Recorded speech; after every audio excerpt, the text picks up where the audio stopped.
You're listening to the Parts Pros podcast, the only podcast made specifically for automotive parts professionals. We're here to dive into the latest industry trends, expert strategies, and real-world solutions to drive success and boost your parts department bottom line. Hi, I'm your host. I'm Amanda Poe, an automotive marketing expert with more than a decade of experience helping dealerships drive growth in the ever-evolving digital landscape. I am accompanied by two gentlemen today. The first one is Jensay Numa from our official sponsor, RevolutionParts. Jensay is the manager of dealer consulting services at RevolutionParts. Jensay's been in the automotive industry for 15 years, spending the last 2 at RevolutionParts helping dealers get their e-commerce business off the ground. Hi, Jensay. Hi, thanks for having me on the show, Amanda. Absolutely. Some of you guys may recognize Jensay. He was on an episode not too long ago as the star of the show.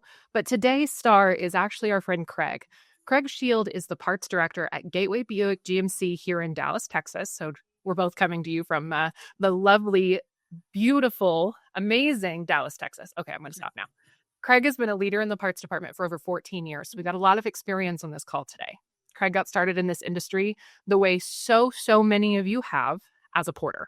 He worked his way into the parts department and has worked in every position in the parts department in his career, now leading the team over at Gateway GMC. Hi, Craig. Welcome. Hey, Amanda. Thanks for having me. Absolutely.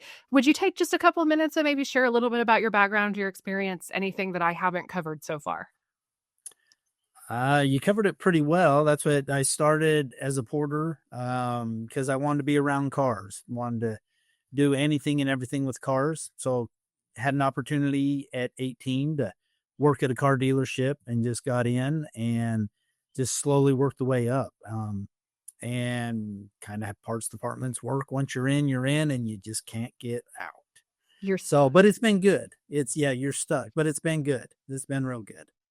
Well, that is excellent to hear. That might be why we get along so well, Craig, because we both grew up from the bottom up in the dealership world. There you go. Yep. So you've both driven a lot of cars, each of you. What is your favorite car you ever had to drive as a porter? Anything really good? Yeah, way back about 100 years ago, it was the all the fun Trans Ams that I had to go fill up with gas, and it was just terrible going for those test drives. I would say they don't make it anymore either. It's a Lexus ISF. That was I had to put gas in that one, and I enjoyed every minute of it. Took a little extra time to go around the block, 1 or 2 extra times before you came back. Well, that sounds like an absolute blast. Well, let's dive into it today. We've got a couple of really good questions for you. And I think, Craig, you and Jensay have some background together because y'all been working together for a while. So I'm hoping we can get some stories out of you two of the years of experience y'all have working together in the e-commerce space.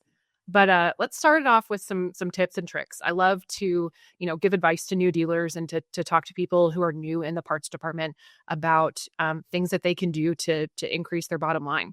So what are some creative ways that you would tell somebody who's new in this industry to drive more parts and accessory sales and then, think outside the box to capture more business? So the one thing that we had to think outside the box, we're a medium-sized dealer here in Dallas. And we have some monster dealers around us who are huge into wholesale. And it really wasn't an option. Not only physical size, we don't have the space to store a ton of parts. And we're a newer store. And so we're kind of late to the wholesale game. And wholesale is something that you have to do. You either do 100% or you don't do it at all. You just can't play around. And so we really have dove into e-commerce, trying to see what we can do. We have our own website and we sell on eBay. And that's really made a huge difference to help us grow. It kind of levels the playing field because now I get to sell nationwide instead of just in my own backyard. So for a smaller dealer, it gives them an opportunity to play with the big boys. And I'd say if you're newer in this industry, you probably are at a smaller dealer. Most of your huge dealerships aren't hiring somebody new in the industry. So if you're coming into a smaller or medium-sized dealership, you're probably looking for ways to stand out, to get ahead in a very competitive world. And you, Craig, I think, are in a fantastic opportunity to give advice on that, because you share not necessarily a zip code, but not that far from you is the largest Chevy Buick GMC dealer in the country. So you're really competing with the big dogs. And so, how do you stand out from them when it comes to the digital marketplace? I'm sure they're doing digital. We've been doing it for just right before COVID. So we got in right in time, which couldn't have been better timing. Because everybody buys everything online now. COVID really changed the way people shop. And it just makes it so much more convenient. Folks don't have to go to a dealer, and maybe they don't like their local dealer, or maybe and everyone's shopping price. All you hear about is economy everywhere you're looking. So everyone's shopping price. And you don't have to get crazy. And we'll probably talk about it later about pricing, but there's tons of opportunity. And the online world, there is a huge amount of growth that's still out there. Absolutely. You don't have to be the biggest. You don't have to be, the absolute best. You just have to be there. You have to try, right? Right. Absolutely. And it's definitely daunting at first. There's a whole lot that you need to learn and a lot of nuances. But if you're willing to try and put in the effort and give it time, it takes time. It's not an overnight thing. It definitely takes some time, takes some speed bumps, some hard knocks. But if you stick with it, it definitely is worthwhile. Well, and something I've heard from dealers in Jensay, I'm betting you've probably heard this before too, is a lot of dealers that are in major cities like Dallas say, well, I don't need to sell online. There's 7 million people in my backyard. But along with those 7 million people, there's also, 40 other dealerships selling those same exact parts. So are you going to undercut every other dealership in your 7 million person, DMA, or are you going to get outside that DMA? Yeah. I think that one of the biggest things that, sometimes people don't realize is if you're only focused on doing business in your local market, you're also restricted to the things that happen in your local market. And it's good to maximize on the business in your local market, but it's good to gain business nationally, and also too, just culture change, like what Craig was mentioning. I think about, a company that we used to always see all the time called Blockbuster. They didn't want to change either, and then another company came in like Netflix and said, okay, we're going to do this online and make it easier for people. And obviously we're still using Netflix. And that's the thing that, you have to actually learn how to shift and adapt to, gaining business outside of just your region. Because here's the other thing. What if the competitor down the road is offering something like that type of service and you're not? You know what I mean? It actually, what used to be odd is becoming normal. And if you're not following the normal, or what's a new normal, then you're actually behind. It's a great point. Definitely. So Craig, let me ask you this, because I know you mentioned pricing a minute ago, and I think that's one of the biggest things that affects dealers is because they view e-commerce, they kind of put it in the same bucket as everything else that you do that a parts department typically deals with, right? So what would you say, like, what are the most common mistakes parts departments make when it comes down to like viewing pricing, and how can dealerships like adjust their strategy to stay competitive while maximizing profit? So us as parts guys, as dealer parts guys, everything has to fit in a box. Everything has to be a certain way. And we have this mindset, I think, for the most part, that retail customers are going to pay retail and we're getting all the money and then some. And wholesale customers, we can give away the farm because that's what it's going to take to get a wholesale customer. And really, when it comes to an online selling, we really almost need a hybrid of that pricing strategy. We don't have to be the cheapest guy on the block. And I've learned the hard way on that. You, at the same time, you don't have to sell for retail, and the opportunity for business at reasonable prices, at reasonable margins, is just huge. The amount of additional sales, some guys will say, well, you're losing so much money, but the quantity that you can gain on it is well outweighs what you may be losing in that profit. Yeah.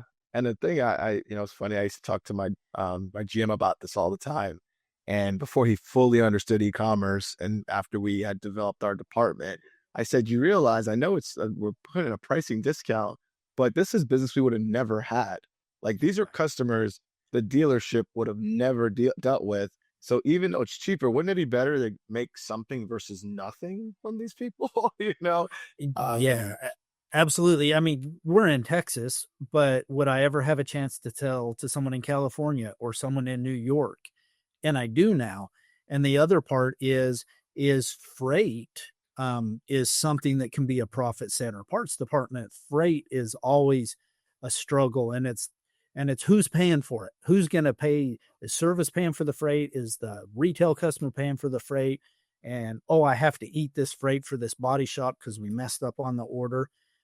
This is a perfect opportunity. You don't have to do freight free. It can be a whole nother profit center that can be just a great place to, when you discount the part, you're really not, because you're making it back up in freight. Yeah, definitely. I think about like, one of the first times that we met and you were going through our consulting program, you're one of our consulting accounts. That's why we have a relationship that we've got. And I remember we were talking pricing, right? And I remember, one of the first things that we discussed was, to make a certain move with accounting and how we're going to move things for profitability, we can't, keep pricing as low as it is. And I think I remember saying like, Greg, we don't have to put the prices any lower. Actually, your prices are too low, which is crazy that some people think that somebody would say the prices are too low on e-com. Do you remember that story or remember that conversation that we had? Yeah, absolutely. We were getting our tails kicked in pricing and fees, and it was not very much fun at the time. And we spoke, and you said, no, we can raise this pricing and cover fees and you'll still be fine. And it was like, okay, let's swallow my pride. Let me see how this is going to work. And it did. I mean, our sales probably increased versus decreased. And maybe that built more value into it. Maybe the customer felt, well, these guys aren't just giving this away, that, hey, they're selling it at a discount. So they're not thinking that we're some shady fly-by-night website out there that no one's ever heard of. Yeah. I think what people don't realize sometimes when they're first getting e-commerce, maybe at the beginning you need the price low, but then once you build a reputation, there can be adjustments because now you've actually have some, foundation, how you handle customers, how you handle your deliveries, how you handle returns, how you handle all that. So, and sometimes some people set it and forget it. You know what I mean? And there's always got to be, in my opinion, everything goes up every year, right? So why wouldn't we? So. Right, exactly. And within reason, obviously. But yeah, and I know a lot of folks, like when they think about returns, that's, a parts manager bane to his existence. It's just hates returns, and e-commerce is just going to eat us up. And we get a fair amount of returns, but at the same time, if you put processes in place and you have rules in place that are clearly marked out on your website, it's not that bad. And yeah, you're going to get some stuff back, but it's not terrible. It's not any worse than some of your wholesale body shops. That's true.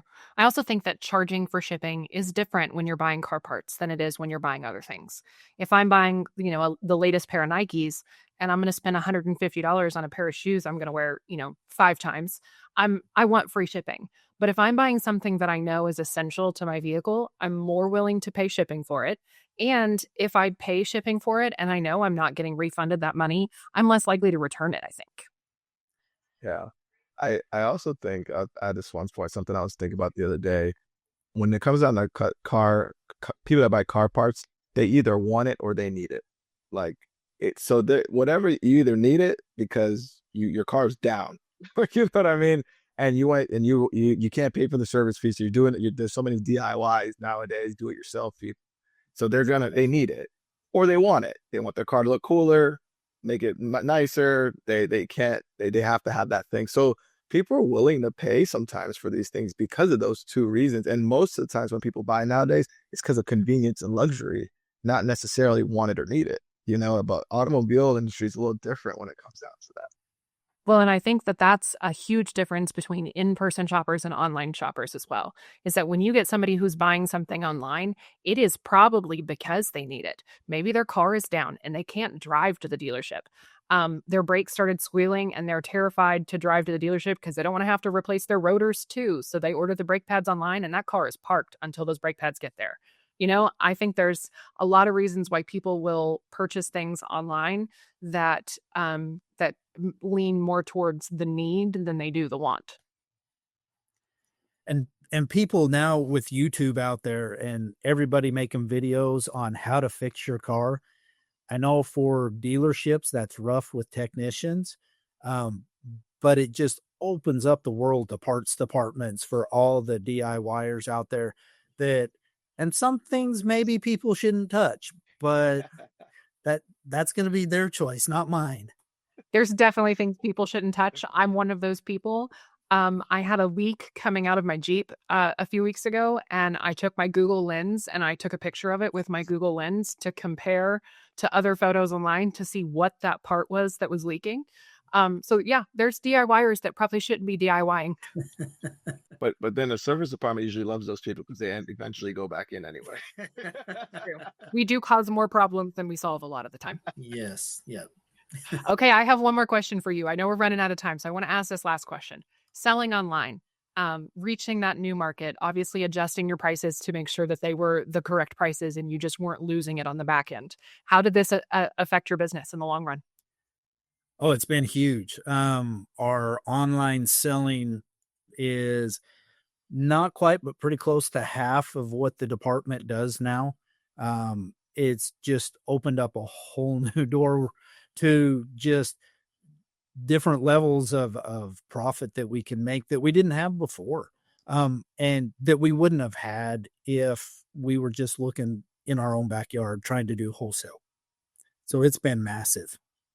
That's awesome to hear. Are you willing to share any dollar amounts or any dollar ranges on how it's affected your business year over year? If you're not allowed to, you're allowed to say no. Well, I can say last year was our fourth year, I believe our fourth year in doing e-commerce. And we are definitely not the biggest out there. I know there's guys doing way better than we are, but we did 1.8 million in total sales last year. I don't know any dealer out there that wouldn't appreciate that much more money coming in. 1.8 million is pretty cool, but not as cool as driving a Firebird, right? It's very true. All right, guys, that is all for this episode of the Parts Pros. I want to thank both Jensay and Craig for joining me today. For more information on the Parts Pros and our official e-commerce sponsor, Revolution Parts, visit partsprospodcast.com. Be sure to subscribe on Spotify, Apple, Amazon, YouTube, or wherever you catch your podcast, or on our website, partsprospodcast.com, so that you don't miss our next episode. Thanks, and we'll see you next time.